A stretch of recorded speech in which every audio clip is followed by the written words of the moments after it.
Hey, boys and girls, my name is Eric Williams. I work downtown at the Greenville County School District offices, and I wanted to read you one of my favorite books today. I used to be a principal before being in this job, and so anytime I got a chance to read at an elementary school, I would read The Principal's New Clothes, one of my favorite books. I'm going to do my best to try to show you the pictures because there's some really silly pictures in here, and I know that you'll like them. Mr. Bundy is the principal of Primary School 88. I like turned off. That was funny. He is also the sharpest dresser in town.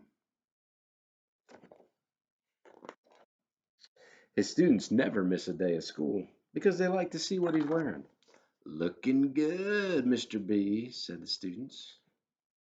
Mr. Bundy, he's got so many clothes he can go a whole month and not wear the same suit twice. Sometimes he changes at lunchtime just to show off. One day, a man and a woman who said they were tailors called on Mr. Bundy. Their card said, Moe and Ivy, we make suits that suit you fine. But they weren't really tailors, they were tricksters. Greetings, said Mr. B. Mr. B, said Ivy, how would you like to buy an amazing, one of a kind suit? I have so many suits already, said Mr. Bundy. Ah, but this is no ordinary suit, said Moe. It has special powers. See Moe and Ivy there? They look like tricksters, don't they? What do you mean? Asked Mr. Bundy. Moe looked to his left, he looked to his right. Then he whispered in Mr. Bundy's ear, we make our clothes from special cloth.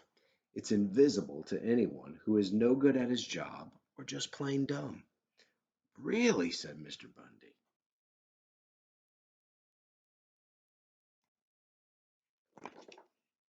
Yes, said Ivy. Not only will you look great, but you can find out if anyone at your school is no good at his job or just plain dumb. That is amazing, cried Mr. Bundy. Now, if you'll take off your jacket and lift up your arms, sir, said Ivy, grinning, we'll take your measurements. We'll also take your money, mumbled Moe.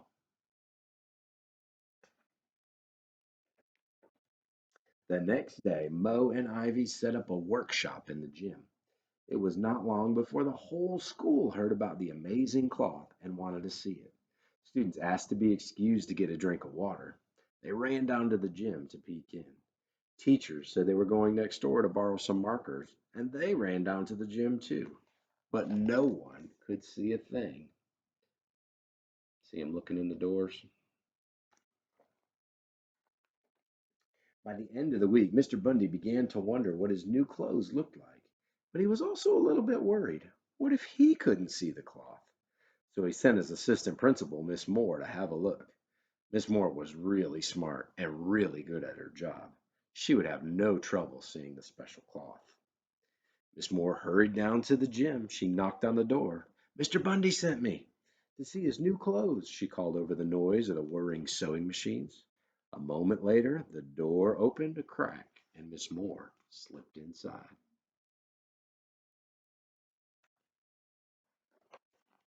What do you think? Asked Mo. Have you ever seen anything like it? Poor Miss Moore, she could not see a thing. Can it be that I'm not smart or unfit for my job? She wondered. I've tried so hard to be a good assistant principal.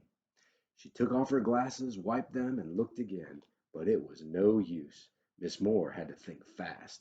If she told the truth, she might get fired. It's beautiful, she said. I'm going to tell Mr. Bundy right now how much I like his new clothes.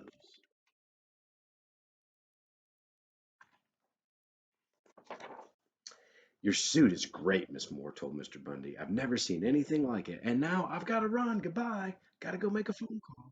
She hurried off before Mr. Bundy could ask any questions. Now Mr. Bundy was more curious than ever. He stopped Roger in the hall. Roger was one of the smartest students in the whole school. If he couldn't see the suit, nobody could. Say, Roger, said Mr. Bundy, do me a favor and find out how my new suit is coming along. Roger couldn't believe his ears. Wow, he said. I'll be the first one to see the principal's new clothes. Wait till the class hears about this. and he raced off to the gym.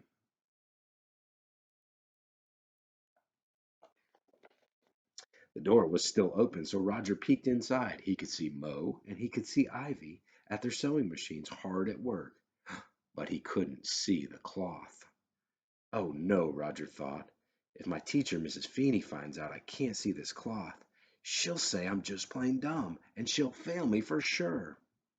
On his way back to his class, Roger poked his head into Mr. Bundy's office. Super suit, he said. What does it look like? Asked Mr. Bundy. I can't stop now, Mr. B. Mrs. Feeney's giving a test, and I don't want to miss it.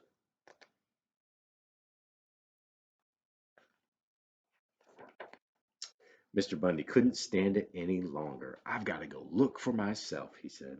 He marched down the hall and walked into the gym. Mr. Bundy looked at the empty machines. He blinked once. He blinked twice. He began to tremble. How can this be? He wondered. Am I really no good at my job? Is there anything wrong? Asked Ivy.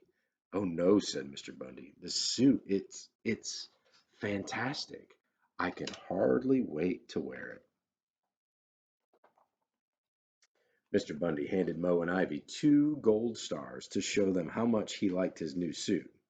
I'd like to wear the suit to the assembly tomorrow, he said, but I guess it won't be ready. He turned to walk away. Oh, yes, it will, said Mo. We will work on it all night and bring it to your house first thing in the morning. That night, Mr. Bundy didn't sleep very well. He dreamed cold and drafty dreams.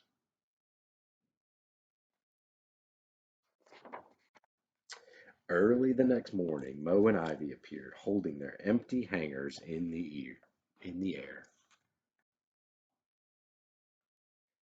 Ivy waited in the other room while Mo helped Mr. Bundy put on his new clothes. You must be careful stepping into the pants, he said. The cloth is very delicate. Ivy tried not to look at Mr. Bundy. Aren't your new clothes light? She asked. It's almost like having on nothing at all, isn't it? Mr. Bundy stared at himself in the mirror. He prayed that the rest of the world was smarter and fitter than he. Oh my goodness. Are you coming to the assembly? Asked Mr. Bundy. Thanks, but no thanks, said Ivy. We have a bus to catch, and now if you would just pay us our money, we'll run along. Mo handed Mr. Bundy the bill, and Mr. Bundy handed Mo a great deal of.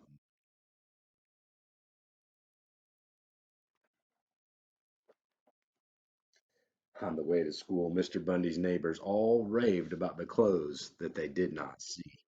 After all, they didn't want their friends to find out that they were not smart or no good at their jobs. Uh-oh.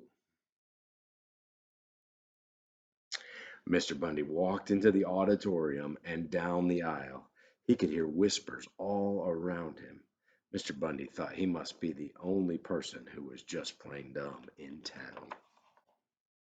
Suddenly, a kindergarten child called out from the back, The principal's in his underwear!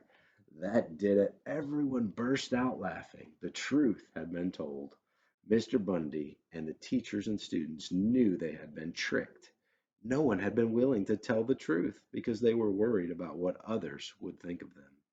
Mr. Bundy stood on stage, red in the face and embarrassed, his knees shaking from being so cold. But not for long.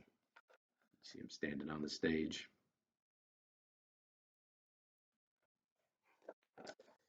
The kids and the teachers, they wanted to help Mr. Bundy. They began passing up shirts and sweatpants, jackets and ties and caps. Soon Mr. Bundy had a new suit. Looking good, Mr. B, called Roger from the back row. Mr. Bundy called the kindergartner that told the truth up onto the stage. He shook her hand and gave her a gold star. Thank you for telling the truth, Alice, he said. Everyone cheered. They knew Mr. Bundy was smart, and they knew he was good at his job. And they all agreed he was still the sharpest dresser in town. Thanks, boys and girls, and always remember to tell the truth no matter what you think other people might think of you. Have a great day. Thanks.